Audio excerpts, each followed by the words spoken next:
Baik, ini adalah lanjutan dari video pertama pembahasan soal ujian akhir semester untuk mata kuliah kalkulus pertama di FMIPA UI untuk program studi fisika, ilmu aktuaria, matematika, dan statistik. Di video pertama kita sudah bahas soal nomor 1 dan 2. Selanjutnya di video yang kedua ini kita akan lanjutkan untuk soal nomor 3, 4, dan 5 ya. Jadi jumlah total soalnya ada 5 soal. Kita mulai lagi, lanjut dari soal nomor 3. Diketahui fungsi bernilai real f dan g, ada dua buah fungsi f dan g di sini sebagai berikut. Kemudian untuk soal yang A, tentukanlah fungsi inverse-nya, inverse dari fungsi fx ini ya. Kemudian carilah turunan dari fungsi inverse tersebut. Carilah turunan dari fungsi inverse tersebut. Oke, untuk yang A, oke. Saya cari dulu fungsi inverse-nya. Jadi fx itu saya ganti dengan y sama dengan 3 tambah akar 1 per x min 1 untuk mencari fungsi inverse.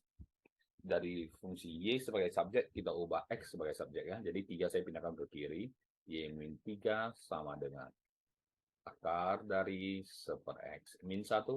Saya kuadrat kiri, kuadrat kanan, supaya akar di sebelah kanannya bisa hilang. Berikutnya, sehingga x min 1 sama dengan 1 per y min 3 kuadrat. Saya sambung di sebelah sini. Oke. Kemudian x sama dengan 1 per y min 3 kuadrat min 1, jadi tambah 1 di sini. Ini sudah x sebagai subjek. Dari sini, x itu adalah fungsi inverse dari y sama dengan 1 per y min 3 kuadrat tambah 1, sehingga fungsi inverse dari x adalah semua variabel y kita ganti kembali menjadi x tambah 1 ya. Ini adalah fungsi inverse-nya. Kemudian cari turunan dari fungsi inverse-nya ya. Inverse-nya ini saya mau turunkan. Oke, fungsi inverse-nya ini kalau saya turunkan ya. Oke, sebelum saya turunkan saya ubah dulu bentuknya supaya lebih mempermudah kita ya. 1 per x min 3 pangkat 2, saya x min 3 nya saya naikkan ke atas menjadi pangkat min 2-nya, tambah 1. Sudah itu baru saya turunkan fungsi inverse-nya ini. Saya turunkan sama dengan min 2 x min 3.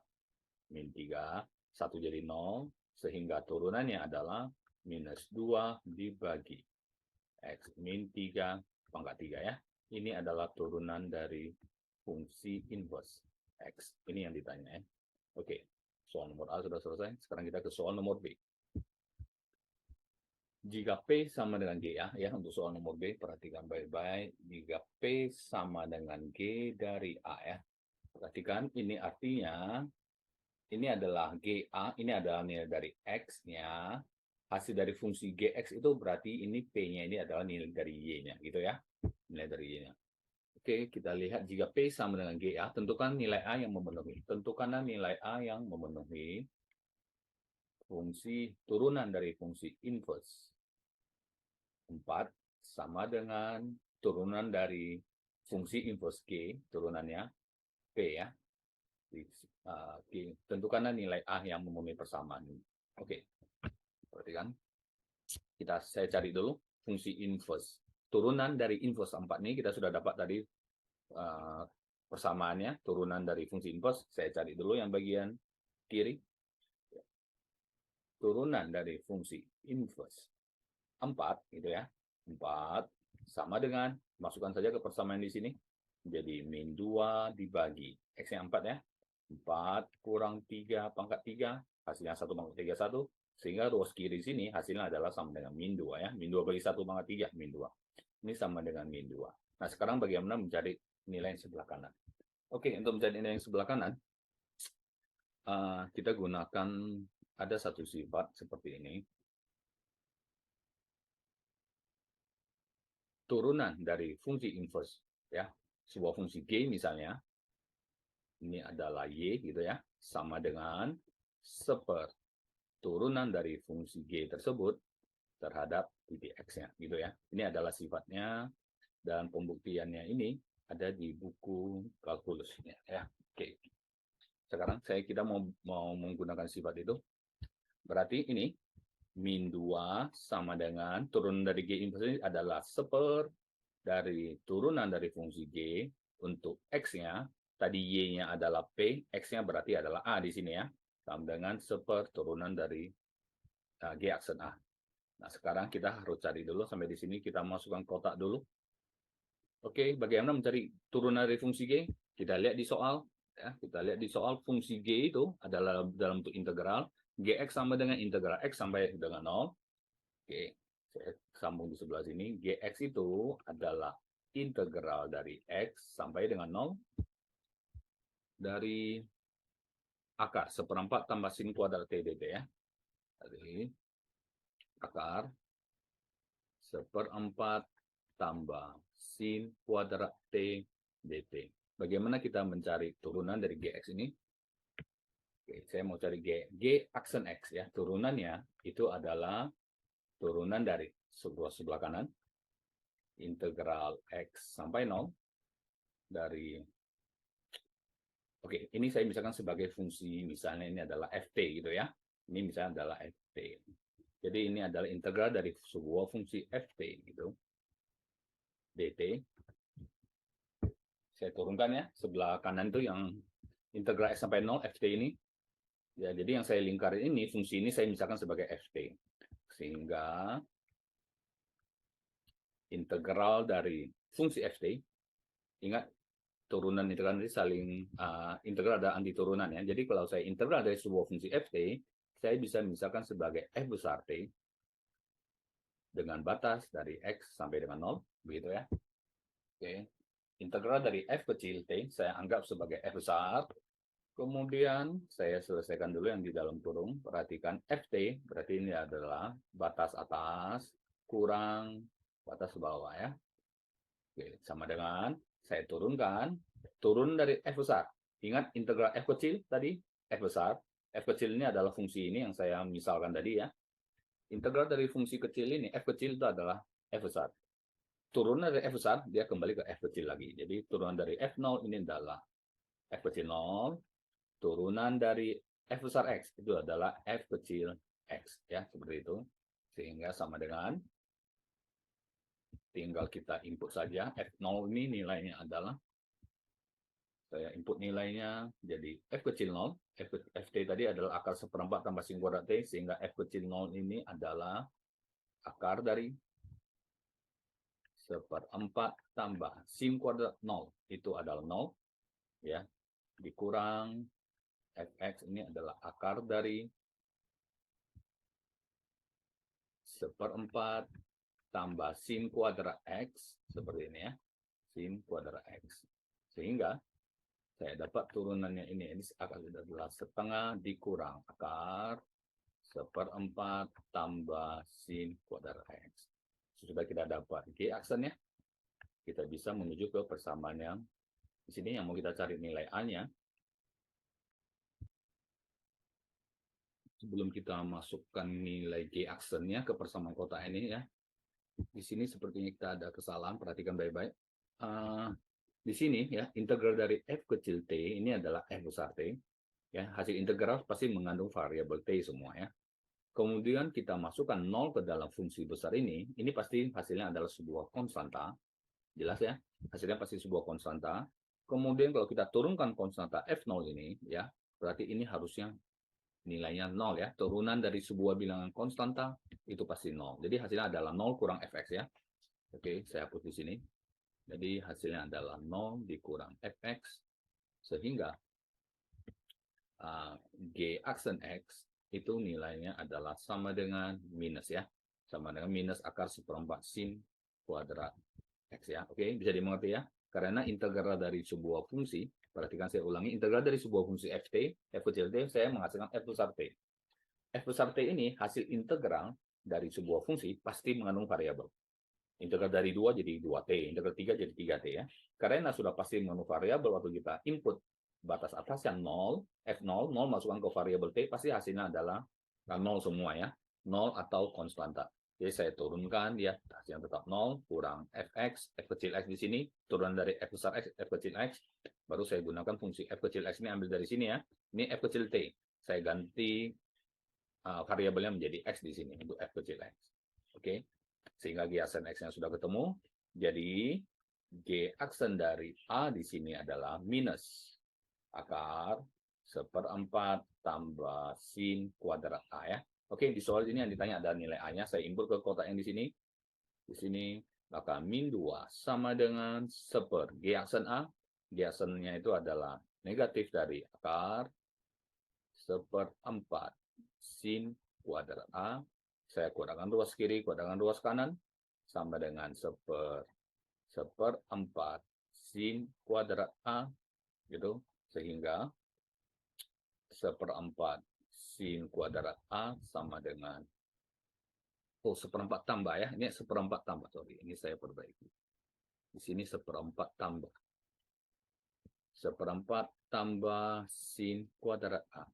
Berarti saya kuadrat kiri, kuadrat kanan menjadi positif. 1/4 tambah sin kuadrat A, sehingga sin kuadrat 1/4 tambah sin kuadrat A sama dengan 1/4 juga di sini. Dan sin kuadrat A sama dengan 0. Sin A-nya sama dengan 0. Sehingga nilai A-nya itu adalah 0 ya. Oke, kita lihat di soal. Tadi ada diberikan range untuk nilai A. Oke, A-nya ini di antara 0 sampai V per 2. Berarti nilai yang memenuhi adalah A-nya bernilai 0 di sini ya. Oke. Ini adalah untuk soal nomor 3. Sekarang kita ke soal berikutnya, soal nomor 4. Kita tempel dulu. Untuk soal nomor 4, jika fx sama dengan sin kuadrat x tambah 2 sin x, maka hitung nilai dari 2 kali ini bilang Euler, pangkat dari f aksen p ya. Berarti kita harus cari turunan dari fx-nya dulu. Saya tulis ulang di sini, fx sama dengan sin kuadrat x tambah 2 pangkat sin x. Turunan dari fx-nya ini adalah turunan sin kuadrat x, 2-nya pangkatnya kita turunkan dulu, 2 kurang 1, 1 gitu ya. Baru sin x kita turunkan menjadi cos x, tambah turunan dari fungsi eksponen ini, 2 pangkat sin x turunannya adalah turunan dari sin itu cos, itu, kali 2 sin x, dikali dengan ln 2 ya, dikali dengan ln 2. Ini rumus turunan fungsi eksponen seperti ini. Jadi kita input f aksen v, v itu adalah 180 derajat, ingat, sama dengan 2 sin v kali cos v tambah cos v kali, ya, saya buat kurung, 2 pangkat sin v dikali ln 2, sehingga hasilnya sin v, sin 180 0, 2 kali 0 kali cos v di sini 0, cos v di sini nilainya cos 180 min 1, min 1 dikali sin V 0, 2 pangkat 01, dikali ln 2, sehingga f aksen V bernilai negatif ln 2. Maka nilai dari 2 dikali E pangkat f aksen V, gitu ya, sama dengan 2 dikali E pangkat minus ln 2, sama dengan 2 kali E pangkat ln 2, gitu ya. Pangkat dengan min 1 sama saja, ln 2 kali min 1 min ln 2 sama dengan E pangkat ln 2 itu nilainya adalah E. E pangkat ln 2 itu nilainya adalah 2 pangkat min 1 ya. Ini bernilai 2, 2 pangkat min 1 sama dengan 2 kali 2 pangkat min 1 itu adalah 1/2. Jadi 2 kali setengah itu adalah 1. Jadi hasilnya ini adalah 1 ya. Berikutnya kita ke soal nomor 4. Nomor 4B maksud saya. Integral 0 sampai 1. 10 pangkat 3x tambah 10 pangkat min 3x ya. dx. Oke. Ingat rumus dari integral eksponen ini ada bentuknya.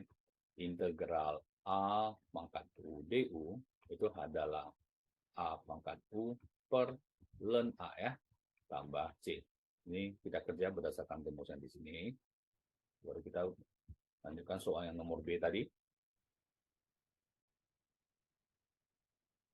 Oke, jadi ini Kita pisahkan integralnya. Integral 0 sampai 1. 10 pangkat 3x dx tambah integral 0 sampai 1. Enggak, min 3x dx. Sama dengan integral 0 sampai 1. 10 pangkat 3x. Perhatikan. Ini kita pakai metode substitusi U. Ini sebagai U gitu ya. Ini juga sebagai U. Jadi kita kerjakan secara terpisah. Untuk substitusi U, ya saya biasanya bisa menggunakan cara yang lebih cepat. Perhatikan. dx ini saya bisa diganti jadi d3x per 3. Betul ya? d3x per 3 itu sama dengan dx. Ingat ya, d3x di sini itu d3x per dx itu sebenarnya adalah sama dengan 3. Sehingga d3x sama dengan 3dx ya. Jadi kalau saya bagi 3 di sini, saya bagi 3, ternyata nilainya sama dengan dx ya. Jadi dx di sini nilainya sama saja ya. Saya tidak mengubah nilai, hanya mengubah bentuknya saja ya. Tambah integral 0 sampai 1. 10 pangkat min 3x. dx-nya saya ubah jadi d min 3x dibagi min 3. Jadi sekali lagi ini sebenarnya nilainya sama dengan dx ya, sama dengan dx. Di sebelah kanan sini ada penjelasan. Sama dengan 3-nya saya tarik ke depan, integral 0 sampai 1, 10 pangkat 3x, d3x, tambah min sepertiga, saya tarik ke depan, jadi ini saya langsung ubah jadi plus, jadi minus ya, kurang sepertiga, integral 0 sampai 1, 10 pangkat min 3x, d min 3x. Nah, sekarang kita gunakan sifat. Dari rumus ini, perhatikan kalau ini U, ini juga U ya. Ini U. Oke. Yang penting, ini dan ini sama fungsinya, berlakulah sifat yang di sini. Oke. Jadi kita tinggal cocokkan sama dengan sepertiga. Integral 10 pangkat 3x d3x itu adalah sama dengan 10 pangkat 3x dibagi ln 10 gitu ya. Dan 10 batasnya 10 dikurang sepertiga. Integral 10 min 3x d min 3x 10 maka min 3x dibagi ln 10 batasnya 1 dan 0. Sekarang saya bisa input batasnya. Ln 10 ini ada konstanta, bisa kali ke depan ya. 1/3 ln 10 tarik ke depan, baru masukkan batasnya. X1 masukkan batas atasnya ke X dulu, jadi 10 pangkat 3 dikurang 0, masukkan 10 pangkat 0. 10 pangkat 0 itu 1. Dikurang 1/3 ln 10 ya, ln 10 tarik ke depan, masukkan satunya dulu, 10 pangkat min 3 di sini, x yang 1 ya, dikurang 10 pangkat 0, sehingga hasilnya saya tinggal kali. Perhatikan baik-baik, ini dikali ini dikali ini, terus ini dikali ini dikali ini ya. Jadi sepertiga ln 10 kali 10 pangkat 3 menghasilkan 10 pangkat 3 dibagi 3 ln 10 kurang kali min 1. 1/3 ln 10 dikurang 10 pangkat min 3/3 ln 10 ditambah ya, ini min kali min ini jadi 1 ya, 10 pangkat 0 langsung jadi 1, sehingga hasilnya 1/3 ln 10 nggak dicoret. Jadi hasil akhirnya adalah sama dengan 10 pangkat 3 per 3 ln 10 ini boleh jadi ln 10 pangkat 3 ya, sama saja. Ln 10 pangkat 3 atau ln 1000 boleh. Dikurang 10 pangkat min 3 dibagi ln 3 naik ke atas, ln 10 pangkat 3 ln 1000 ya. Jadi inilah hasil dari integral. Oke, sekarang kita menuju ke soal nomor 5, soal yang terakhir. Saya tempel dulu soal nomor 5 ya. Nomor 5 ini menghitung integral juga. Arcus tan gitu. Untuk yang nomor A. Integral dari arcus tan ya, saya tulis tan gitu aja, sama saja. Baik, untuk soal nomor 5, ini integral dari arcus tan 5x dx ya, atau saya ubah menjadi integral tan inverse ya, arcus tan 5x dx. Oke, ini kita bisa gunakan integral parsial ya, kita harus gunakan integral parsial untuk mengintegralkan bentuk ini. Ingat triknya ya. Jadi mana yang kita misalkan sebagai U, mana yang kita misalkan sebagai DV. Jadi begini, saya misalkan U-nya itu adalah tan inverse dari 5X, yaitu adalah U-nya, DV-nya itu adalah sama dengan DX ya. DV-nya adalah sama dengan DX. Kemudian saya turunkan DU per DX. Turunan dari tan inverse itu ada rumusnya. Tan inverse dari U aksen, gitu ya, per 1 tambah U kuadrat. Jadi 5X pangkat 2. Jadinya 25X kuadrat. Ini turunannya. Kemudian untuk DV saya integralkan sehingga V sama dengan X, gitu ya. Sesudah itu, sudah lanjut, sehingga integralnya bisa berubah menjadi U kali V kurang integral V du ya, parsial. UV. U-nya itu ada tan inverse 5X kali V, X. X-nya saya letakkan di depan saja. X kali tan inverse 5X, ini UV, kurang integral V du. V-nya adalah X. Du ini, ya kita ambil dari sini. Du di situ adalah 5. Tinggal kali silang saya ya. 5 dx dibagi 1 tambah 25x kuadrat. Sama dengan x kali arcus tan dari 5x kurang integral 5x per 1 tambah 25x kuadrat. Saya langsung pakai pemisalan U substitusi, tapi saya gunakan cara tepat. Perhatikan ini, bisa saya ubah jadi ini, dx saya ubah jadi d, 1 tambah 25x kuadrat, saya bagi dengan 50x ya. Jadi ini sebenarnya nilainya adalah sama dengan dx ya. Saya hanya mengubah bentuknya saja, tidak mengubah nilai. Untuk apa saya ubah? Supaya bisa seragam dengan yang di sini ya. Kita lihat nanti hasilnya. 5x bagi 50x itu 1/10. Sama dengan, saya pindah ke luas kanan, sama dengan x kali tan inverse arcus tan dari 5x dikurang 1/10 integral dari 1 tambah 25x kuadrat. dx-nya sudah kita ubah menjadi d1 tambah 25x kuadrat.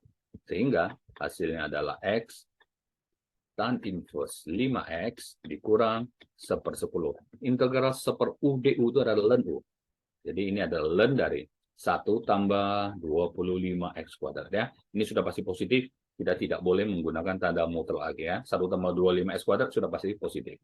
Tambah dengan C. Oke. Inilah hasil integral untuk soal nomor 5.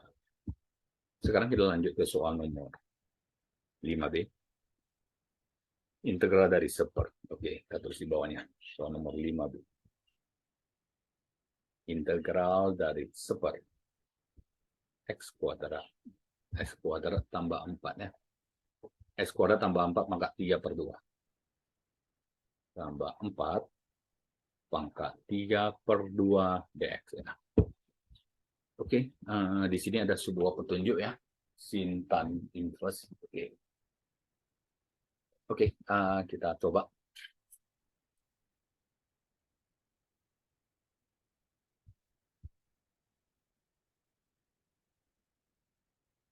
X kali akarnya. Baik, di sini saya mau pakai pemisalan ya, jadi perhatikan. Ingat ada sebuah rumus identitas trigonometri. Kalau sekan kuadrat alfa kurang tan kuadrat alfa sama 1, jadi sekan kuadrat alfa itu bisa sama dengan 1 tambah tan kuadrat alfa ya. Bisa ya. Saya mau pakai sifat yang di sini. Perhatikan. X di sini, saya misalkan X di sini adalah 2 tan alfa. 2 tan theta boleh, terserah alfa atau theta ya. Kenapa saya pakai ada 2-nya? Jadi 2 kuadrat jadi 4. 4 tan kuadrat tambah 4. 4-nya bisa saya tarik ke depan. Menjadi 1 tambah tan kuadrat ya. 1 tambah tan kuadrat adalah sekan kuadrat. Kita lihat bagaimana prosesnya. Di sini dx per d theta sama dengan turunan dari tangen adalah sekan kuadrat theta ya.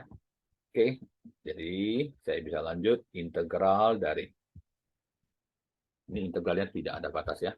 Integral dari 1 x kuadrat, x itu 2 tan jadinya 4, tan kuadrat theta tambah 4 pangkat 3/2 dx, dx-nya kita ubah sudah menjadi 2 sekan kuadrat theta d theta ya. Sama dengan integral dari 2 sekang kuadrat theta d theta dibagi dengan, di sini 4-nya saya bisa tarik ke depan, menjadi tan kuadrat theta tambah 1. Ini semuanya ini masih ada pangkat 3/2 ya. Nah, karena itu tadi makanya X saya ubah jadi 2 tan theta. Pemisalan supaya bisa muncul tan kuadrat tambah 1 ini adalah sekang kuadrat ya. Sama dengan integral 2 sekang kuadrat theta d theta dibagi semuanya pangkat 3/2, 4 pangkat 3/2. Sekang tan kuadrat tambah 1 itu adalah sekang kuadrat juga ya, langsung saya ubah pangkat 3/2 juga. Saya sambung sebelah kanan sehingga sama dengan integral 2 sekang kuadrat theta d theta dibagi 4 pangkat 3/2. 4 itu 2 pangkat 2 ya, 2 pangkat 2, 2 kali 3/2 jadi 2 pangkat 3 itu 8. Sekang kuadrat pangkat 3/2, pangkat kali pangkat ya, 2 kali 3/2 itu adalah pangkat 3. Jadi sekang pangkat 3 theta sehingga sama dengan 2/8 integral sekang kuadrat per sekang pangkat 3, ini adalah sepersekang di bawah, sepersekang itu adalah cos theta d theta. Di sini saya bisa langsung masukkan integral dari cos itu adalah sin theta tambah dengan c. Selesai sampai di sini integralnya, tapi ingat variabel theta harus kita ubah kembali ke variabel x seperti soal aslinya ini adalah di variabel x. Bagaimana mengubah variabel tetanya? Perhatikan tadi kita pemisalkan x sama dengan 2 tan theta. Saya tulis di sebelah kanan. Dari pemisalan kita yang di awal, X sama dengan 2 tan theta. Berarti tan theta itu adalah X per 2. Saya bisa buat sebuah segitiga siku-siku, bantuan gitu. Misalkan ini theta, tangen itu adalah depan per samping, sisi miringnya pakai Pitagoras, X kuadrat tambah 2 kuadrat, sehingga sin theta, ya, saya bisa ketemu 1/4 kali. Sin itu adalah depan per miring. 1/4 kali X per akar dari X kuadrat tambah 4 ya, ini hasilnya. Ditambah dengan C. Inilah hasil integral yang nomor 5. Oke, baik. Ini adalah video bagian kedua dari 5 soal. Dari soal UAS kalkulus semester ganjil ya. Semester pertama tahun ajaran 2021. Baik, kita sampai di sini. Kita akan lanjutkan pembahasan video kita di materi yang berikutnya.